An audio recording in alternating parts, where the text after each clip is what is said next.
Well, can you eat almost any food at any hour of the day or night and not have to worry about heartburn? Then you're not one of the millions of people who have made stomach acid blocking drugs some of the best sellers on the planet.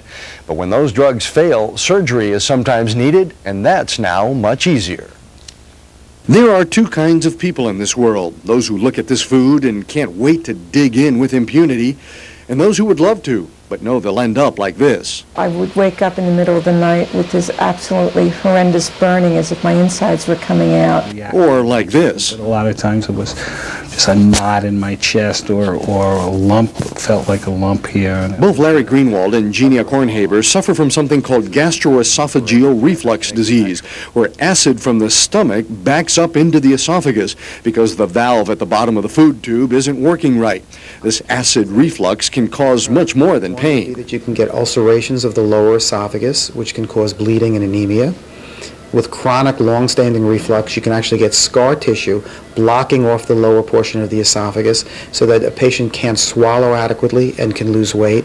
And in rare times, actually, the reflux can predispose to a premalignant condition of the esophagus. For most people, modern acid-blocking drugs are enough to control the symptoms of acid reflux, but others require surgery, which used to be almost as bad as the disease itself: a week in the hospital and a couple of months to recover. Now it's different. What we'll do is wrap the stomach around the back of the esophagus completely for 360 degrees, creating a new valve which will prevent acid from refluxing from the stomach back into the esophagus. That's what was always done, but now Dr. Reiner is able to do that laparoscopically using a scope and 5 tiny incisions so that pain, recovery, and hospital stay are dramatically reduced.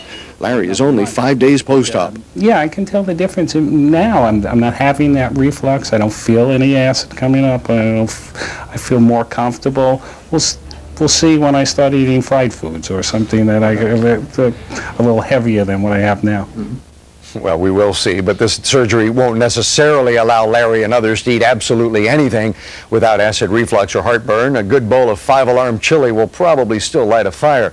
But according to Dr. Reiner, up to 95% of surgical patients get excellent or very good results.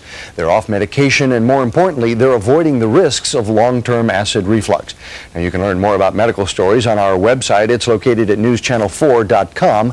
That's newschannel4.com. Now, not everyone with heartburn is a surgical candidate, of course. Medicines have to be relatively ineffective for you, and you have to rule out a number of other medical problems that could be causing your symptoms. But for those people who actually need it, boy, it can be a real lifesaver. And we did that story over at Mount Sinai Medical Center, where Dr. Reiner is also does his little magic with his laparoscopy. I'm sure it's going to offer some hope for a lot of people. You and I, we don't have it bad enough for operation. Not yet, but boy, I tell you, sometimes when that wakes me up in the middle of the night when I think so. Help me now! Nice to know there's an option, isn't there? That's right. They're playing the music, boys.